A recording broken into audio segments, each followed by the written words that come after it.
Why do you recommend using a 3-round shader for eyeliner? I always use a 1-round liner.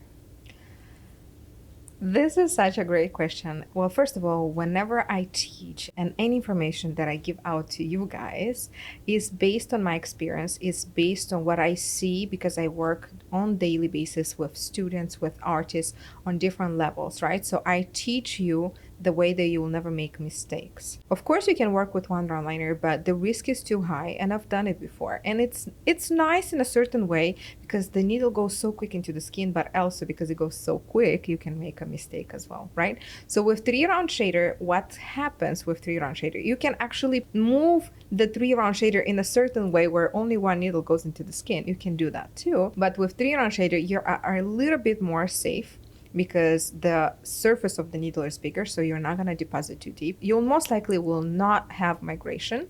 And 3-round shaders, it's still 3 needles that introduce the pigment into the skin.